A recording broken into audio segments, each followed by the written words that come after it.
अपने परिवारजनों के बीच आया हूं। एक बड़ी प्यारी सी उक्ति है, इति विदा पुनर्मिलनाय। इसका अर्थ भी उतना ही प्यारा है। मैं विदा लेता हूं फिर मिलने के लिए। इसी भाव से मैंने फरवरी में आपसे कहा था कि चुनाव नतीजों के बाद फिर मिलूंगा। और आज मन की बात के साथ मैं आपके बीच फिर हाजिर हूं। उम्मीद है आप सब अच्छे होंगे, घर में सबका स्वास्थ्य अच्छा होगा। और अब तो मानसून भी आ गया है, और जब मानसून आता है तो मन भी आनंदित हो जाता है। आज से फिर एक बार हम मन की बात में ऐसे देशवासियों की चर्चा करेंगे जो अपने कामों से समाज में, देश में बदलाव ला रहे हैं। हम चर्चा करेंगे हमारी समृद्ध संस्कृति की, गौरवशाली इतिहास की और विकसित भारत के प्रयास की। साथियों, फरवरी से लेकर अब तक जब भी महीने का आखिरी रविवार आने को होता था, तब मुझे आपसे इस संवाद की बहुत कमी महसूस होती थी। लेकिन मुझे ये देखकर बहुत अच्छा भी लगा कि इन महीनों में आप लोगों ने मुझे लाखों संदेश भेजे। मन की बात रेडियो प्रोग्राम भले ही कुछ महीने बंद रहा हो, लेकिन मन की बात का जो स्पिरिट है, देश में, समाज में हर दिन अच्छे काम, निस्वार्थ भावना से किए गए काम, समाज पर पॉजिटिव असर डालने वाले काम निरंतर चलते रहे। चुनाव की खबरों के बीच निश्चित रूप से मन को छू जाने वाली ऐसी खबरों पर आपका ध्यान गया होगा। साथियों, मैं आज देशवासियों को धन्यवाद भी करता हूं कि उन्होंने हमारे संविधान और देश की लोकतांत्रिक व्यवस्थाओं पर अपना अटूट विश्वास दोहराया है। 24 का चुनाव दुनिया का सबसे बड़ा चुनाव था। दुनिया के किसी भी देश में इतना बड़ा चुनाव कभी नहीं हुआ, जिसमें 65 करोड़ लोगों ने वोट डाले हैं। मैं चुनाव आयोग और मतदान की प्रक्रिया से जुड़े हर व्यक्ति को इसके लिए बधाई देता हूं। मेरे प्यारे देशवासियों, आज 30 जून का यह दिन बहुत ही महत्वपूर्ण है। इस दिन को हमारे आदिवासी भाई बहन हूल दिवस के रूप में मनाते हैं। यह दिन वीर सिद्धो कान्हू के अदम्य साहस से जुड़ा है, जिन्होंने विदेशी शासकों के अत्याचार का पुरजोर विरोध किया था। वीर सिद्धो कान्हू ने हजारों संथाली साथियों को एकजुट करके अंग्रेजों का जी जान से मुकाबला किया। और जानते हैं ये कब हुआ था? ये हुआ था 1855 में। यानी ये 1857 में भारत के प्रथम स्वतंत्रता संग्राम से भी 2 साल पहले हुआ था। तब झारखंड के संथाल परगना में हमारे आदिवासी भाई बहनों ने विदेशी शासकों के खिलाफ हथियार उठा लिया था।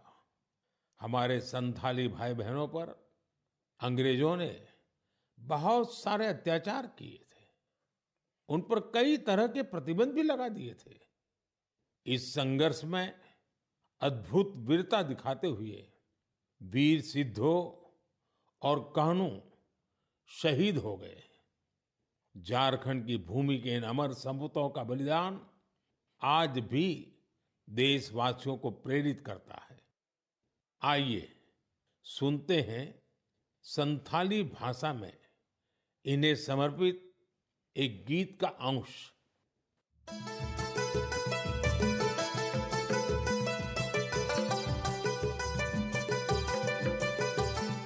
सिदा कानू हुल बुया मनावे 29 जन जहां दिसम रिया मारंग हुलो सांताल हुल का सांताल हुलो आंदोड़ लेना इंग्रेज कानून भंगोड़ लेना जुमी बंजो एसपीटी एकेला गोईना जंगारे पैगान साड़ी कने झाम जा उनको होले रे बुया होले होले। मेरे प्यारे साथियों, अगर मैं आपसे पूछूं कि दुनिया का सबसे अनमोल रिश्ता कौन सा होता है, तो आप जरूर कहेंगे माँ। हम सबके जीवन में माँ का दर्जा सबसे ऊंचा होता है। माँ हर दुख सहकर भी अपने बच्चे का पालन पोषण करती है। हर माँ अपने बच्चे पर हर स्नेह लुटाती है।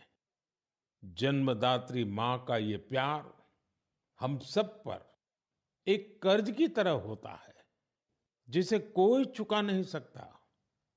मैं सोच रहा था, हम माँ को कुछ दे तो सकते नहीं, लेकिन और कुछ कर सकते हैं क्या? इसी सोच में से इस वर्ष विश्व पर्यावरण दिवस पर एक विशेष अभियान शुरू किया गया है। इस अभियान का नाम है एक पेड़ माँ के नाम। मैंने भी एक पेड़ अपनी माँ के नाम लगाया है। मैंने सभी देशवासियों से, दुनिया के सभी देशों के लोगों से ये अपील की है कि अपनी माँ के साथ मिलकर या उनके नाम पर एक पेड़ जरूर लगाएं। और मुझे ये देखकर बहुत खुशी है कि माँ की स्मृति में या उनके सम्मान में पेड़ लगाने का अभियान तेजी से आगे बढ़ रहा है। लोग अपनी माँ के साथ या फिर उनकी फोटो के साथ पेड़ लगाने की तस्वीरों को सोशल मीडिया पर साझा कर रहे हैं। हर कोई अपनी माँ के लिए पेड़ लगा रहा है, चाहे वो अमीर हो या गरीब, चाहे वो कामकाजी महिला हो या गृहिणी। इस अभियान ने सबको माँ के प्रति अपना स्नेह जताने का समान अवसर दिया है। वो अपनी तस्वीरों को हैशटैग प्लांट फॉर मदर और हैशटैग एक पेड़ माँ के नाम, इसके साथ साझा करके दूसरों को प्रेरित कर रहे हैं। साथियों, इस अभियान का एक और लाभ होगा। धरती भी माँ के समान हमारा ख्याल रखती है। धरती माँ ही हम सबके जीवन का आधार है। इसलिए हमारा भी कर्तव्य है कि हम धरती माँ का भी ख्याल रखें। माँ के नाम पेड़ लगाने के अभियान से अपनी माँ का सम्मान तो होगा ही होगा, धरती माँ की भी रक्षा होगी। पिछले एक दशक में भारत में सबके प्रयास से वन क्षेत्र का अभूतपूर्व विस्तार हुआ है। अमृत महोत्सव के दौरान देश भर में 60,000 से ज्यादा अमृत सरोवर भी बनाए गए हैं। अब हमें ऐसे ही माँ के नाम पर पेड़ लगाने के अभियान को गति देनी है।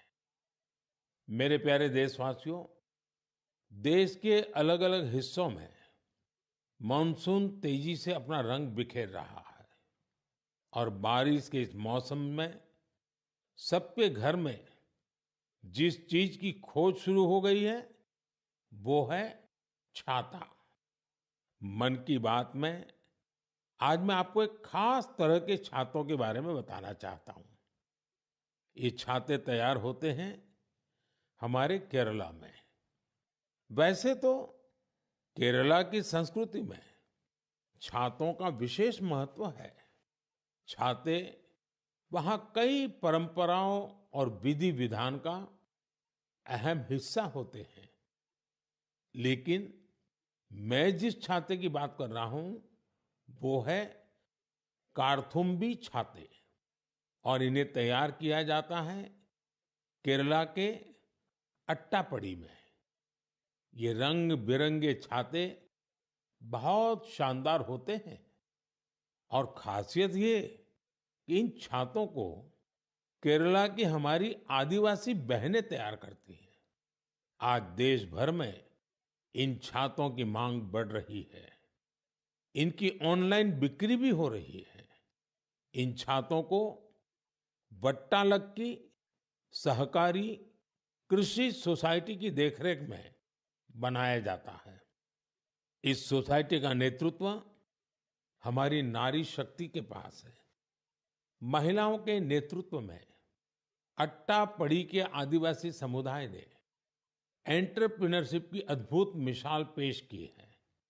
इस सोसाइटी ने एक बैम्बू हैंडीक्राफ्ट यूनिट की भी स्थापना की है। अब ये लोग एक रिटेल आउटलेट और एक पारंपरिक कैफे खोलने की भी तैयारी में है। इनका मकसद सिर्फ अपने छाते और अन्य उत्पाद बेचना ही नहीं है, बल्कि ये अपनी परंपरा, अपनी संस्कृति से भी दुनिया को परिचित करा रहे हैं। आज कार्थुम्बी छाते केरला के एक छोटे से गांव से लेकर मल्टीनेशनल कंपनियों तक का सफर पूरा कर रहे हैं। लोकल के लिए वोकल होने का इससे बेहतरीन उदाहरण और क्या होगा। मेरे प्यारे देशवासियों, अगले महीने इस समय तक पेरिस ओलंपिक शुरू हो चुके होंगे। मुझे विश्वास है कि आप सब भी ओलंपिक खेलों में भारतीय खिलाड़ियों का उत्साह बढ़ाने का इंतजार कर रहे होंगे।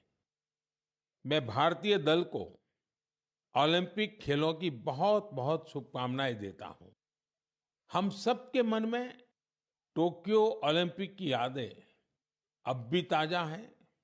टोक्यो में हमारे खिलाड़ियों के प्रदर्शन ने हर भारतीय का दिल जीत लिया था। टोक्यो ओलंपिक के बाद से ही हमारे एथलीट्स पेरिस ओलंपिक की तैयारियों में जी जान से जुटे हुए थे। सभी खिलाड़ियों को मिला दे तो इन सब ने करीब 900 इंटरनेशनल कंपटीशन में हिस्सा लिया है। ये काफी बड़ी संख्या है। साथियों, पेरिस ओलंपिक में आपको कुछ चीजें पहली बार देखने को मिलेगी। शूटिंग में हमारे खिलाड़ियों की प्रतिभा निखर कर सामने आ रही है। टेबल टेनिस में मेन और विमेन दोनों टीमें क्वालिफाई कर चुकी हैं। भारतीय शॉटगन टीम में हमारी शूटर बेटियां भी शामिल है। इस बार कुश्ती और घुड़सवारी में हमारे दल के खिलाड़ी उन कैटेगरीज में भी कम्पीट करेंगे जिनमें पहले वे कभी शामिल नहीं रहे। इससे आप ये अनुमान लगा सकते हैं कि इस बार हमें खेलों में अलग लेवल का रोमांच नजर आएगा। आपको ध्यान होगा, कुछ महीने पहले वर्ल्ड पारा एथलेटिक्स चैंपियनशिप में हमारी बेस्ट परफॉर्मेंस रही है। वहीं चेस और बैडमिंटन में भी हमारे खिलाड़ियों ने परचम लहराया है। अब पूरा देश ये उम्मीद कर रहा है कि हमारे खिलाड़ी ओलंपिक्स में भी बेहतरीन प्रदर्शन करेंगे। इन खेलों में मेडल्स भी जीतेंगे और देशवासियों का दिल भी जीतेंगे। आने वाले दिनों में मुझे भारतीय दल से मुलाकात का अवसर भी मिलने वाला है। मैं आपकी तरफ से उनका उत्साहवर्धन करूंगा। और हाँ, इस बार हमारा हैशटैग चीयर फॉर भारत है। इस हैशटैग के जरिए हमें अपने खिलाड़ियों को चीयर करना है, उनका उत्साह बढ़ाते रहना है। तो मोमेंटम को बनाए रखिए। आपका ये मोमेंटम भारत का मैजिक दुनिया को दिखाने में मदद करेगा। मेरे प्यारे देशवासियों, मैं आप सभी के लिए एक छोटी सी ऑडियो क्लिप प्ले कर रहा हूं। रेडियो क्वेट एफएम 93.3 से हिंदी शो नमस्ते कुवैत।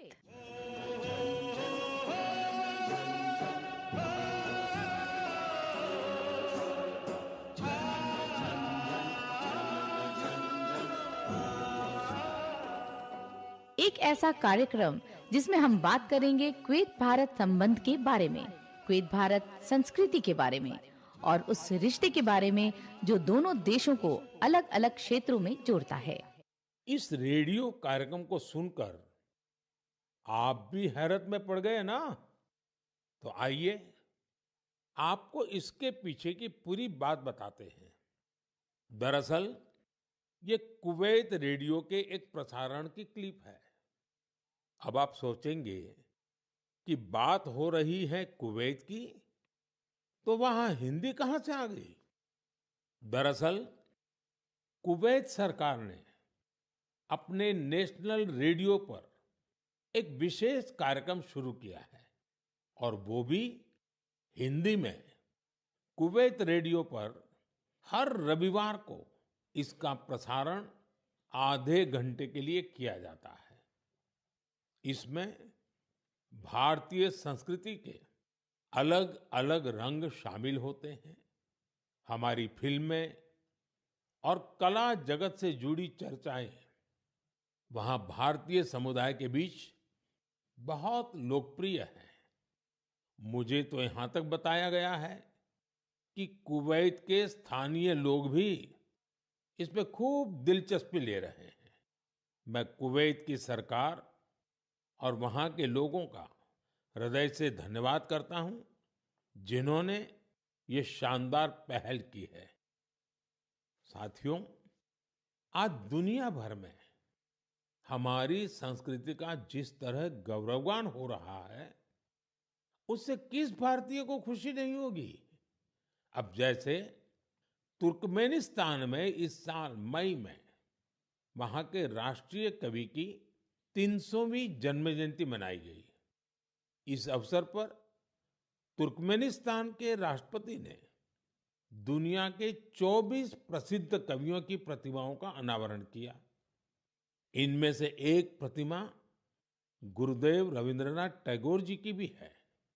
ये गुरुदेव का सम्मान है, भारत का सम्मान है। इसी तरह जून के महीने में दो कैरेबियाई देश सूरीनाम और सेंट विंसेंट एंड द ग्रेनाडीज ने अपने इंडियन हेरिटेज को पूरे जोश और उत्साह के साथ सेलिब्रेट किया। सूरीनाम में हिंदुस्तानी समुदाय हर साल 5 जून को इंडियन अराइवल डे और प्रवासी दिन के रूप में मनाता है। यहाँ तो हिंदी के साथ ही भोजपुरी भी खूब बोली जाती है। सेंट विंसेंट एंड द ग्रेनाडीज में रहने वाले हमारे भारतीय मूल के भाई बहनों की संख्या भी करीब 6000 है। उन सबको अपनी विरासत पर बहुत गर्व है। 1 जून को इन सब ने इंडियन अराइवल डे को जिस धूमधाम से मनाया, उससे उनकी ये भावना साफ झलकती है। दुनिया भर में भारतीय विरासत और संस्कृति का जब ऐसा विस्तार दिखता है, तो हर भारतीय को गर्व होता है। साथियों, इस महीने पूरी दुनिया ने 10वें योग दिवस को भरपूर उत्साह और उमंग के साथ मनाया है। मैं भी जम्मू कश्मीर के श्रीनगर में आयोजित योग कार्यक्रम में शामिल हुआ था।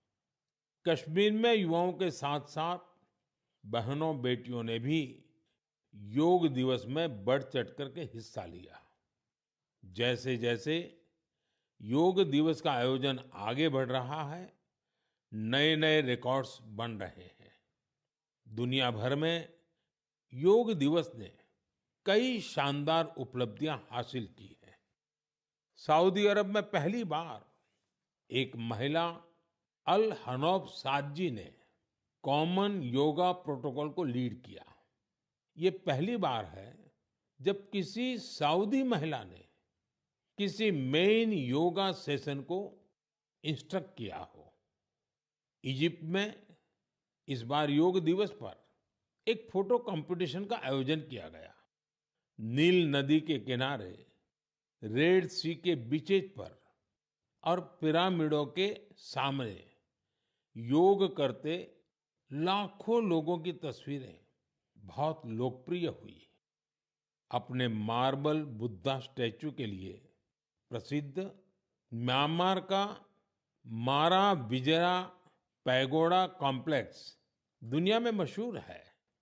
यहाँ भी 21 जून को शानदार योगा सेशन का आयोजन हुआ। बहरीन में दिव्यांग बच्चों के लिए एक स्पेशल कैंप का आयोजन किया गया। श्रीलंका में यूनेस्को हेरिटेज साइट के लिए मशहूर गोल्फ फोर्ट में एक यादगार योगा सेशन हुआ। अमेरिका के न्यूयॉर्क में ऑब्जर्वेशन डेक पर भी लोगों ने योग किया। मार्शल आइलैंड पर भी पहली बार बड़े स्तर पर हुए योग के कार्यक्रम में यहाँ के राष्ट्रपति जी ने भी हिस्सा लिया। भूटान के थिम्पू में भी एक बड़ा योग दिवस का कार्यक्रम हुआ, जिसमें मेरे मित्र प्रधानमंत्री टोबगे भी शामिल हुए। यानी दुनिया के कोने कोने में योग करते लोगों के विहंगम दृश्य हम सब ने देखे। मैं योग दिवस में हिस्सा लेने वाले सभी साथियों का हृदय से आभार व्यक्त करता हूं। मेरा आपसे एक पुराना आग्रह भी रहा है। हमें योग को केवल एक दिन का अभ्यास नहीं बनाना है। आप नियमित रूप से योग करें। इससे आप अपने जीवन में सकारात्मक बदलावों को जरूर महसूस करेंगे। साथियों, भारत के कितने ही प्रोडक्ट्स हैं जिनकी दुनिया भर में बहुत डिमांड है, और जब हम भारत के किसी लोकल प्रोडक्ट को ग्लोबल होते देखते हैं तो गर्व से भर जाना स्वाभाविक है। ऐसा ही एक प्रोडक्ट है अराकू कॉफी।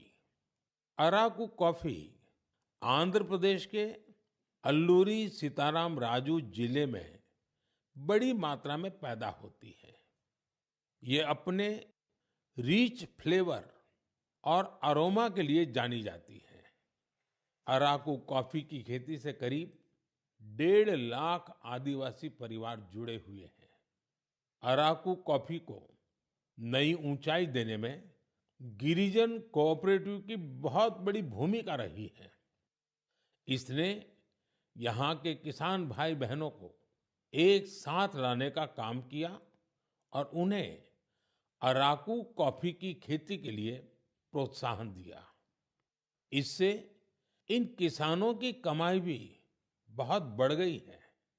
इसका बहुत लाभ कोंडा डोरा आदिवासी समुदाय को भी मिला है। कमाई के साथ साथ उन्हें सम्मान का जीवन भी मिल रहा है। मुझे याद है, एक बार विशाखापत्तनम में आंध्र प्रदेश के मुख्यमंत्री चंद्रबाबू नायडू गारू के साथ मुझे इस कॉफी का स्वाद लेने का मौका मिला था। इसके टेस्ट की तो पूछिए ही मत, कमाल की होती है ये कॉफी। अराकू कॉफी को कई ग्लोबल अवार्ड्स मिले हैं। दिल्ली में हुई G20 समिट में भी कॉफी छाई हुई थी। आपको जब भी अवसर मिले, आप भी अराकू कॉफी का आनंद जरूर लें। साथियों, लोकल प्रोडक्ट को ग्लोबल बनाने में हमारे जम्मू कश्मीर के लोग भी पीछे नहीं हैं। पिछले महीने जम्मू कश्मीर ने जो कर दिखाया है, वो देश भर के लोगों के लिए भी एक मिसाल है। यहाँ के पुलवामा से स्नो पीज की पहली खेप लंदन भेजी गई।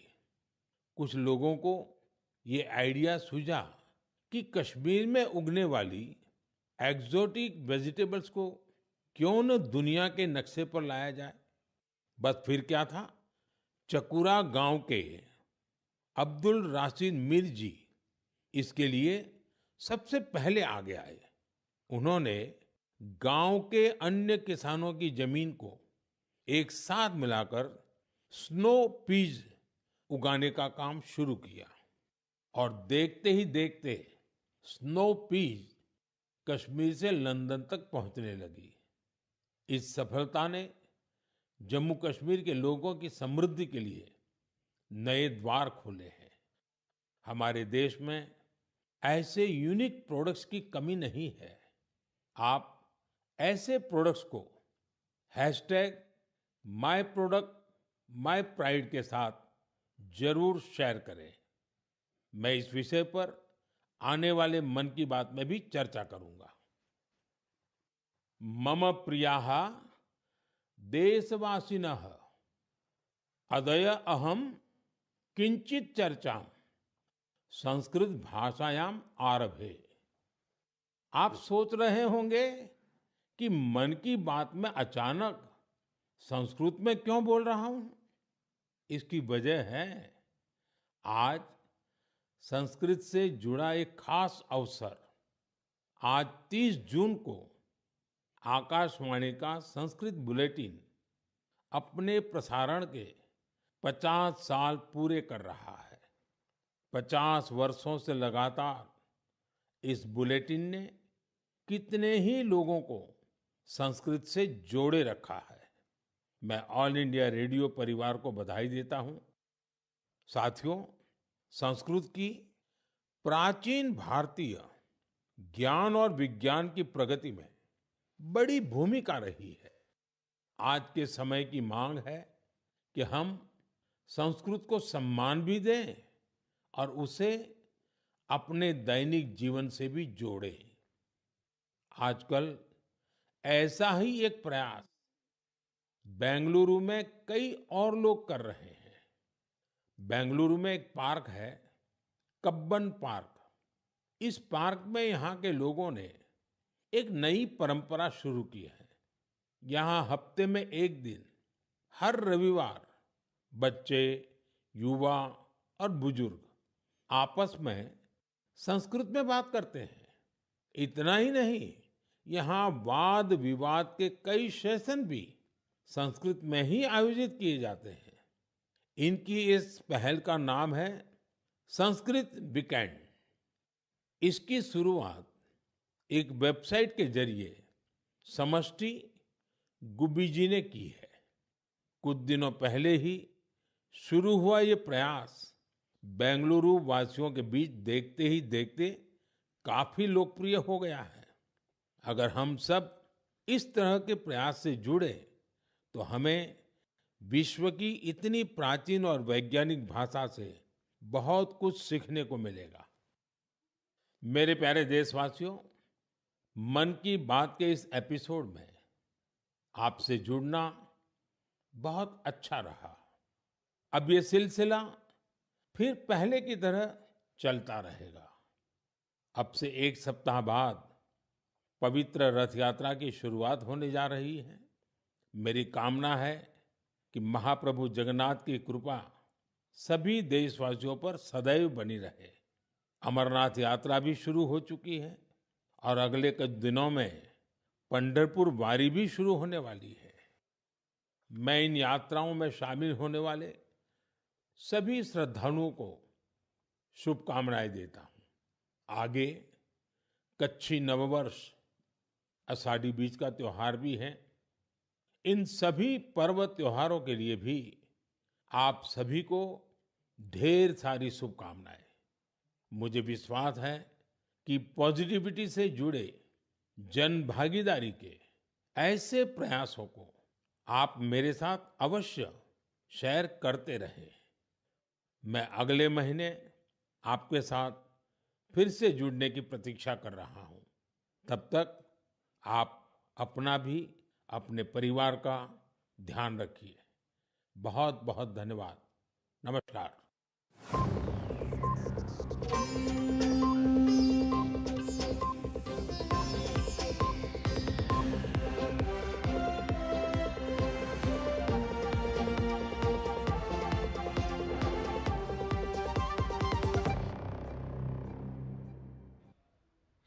नमस्कार, स्वागत है आप सभी का। मैं हूं निखिल सिंह और आप देख रहे थे रेडियो का मासिक कार्यक्रम मन की बात, प्रधानमंत्री के मन की बात, जिसका एक बार फिर से इसकी शुरुआत हुई है। 111वीं कड़ी आपने देखी और फरवरी में प्रधानमंत्री ने जब मन की बात कही थी तो कहा था कि इसका सिलसिला एक बार फिर से शुरू होगा और उस सिलसिले की शुरुआत एक बार फिर से प्रधानमंत्री ने की है। और ये फिर उसी जो प्रधानमंत्री का नपा तुला और सधा हुआ अंदाज रहता है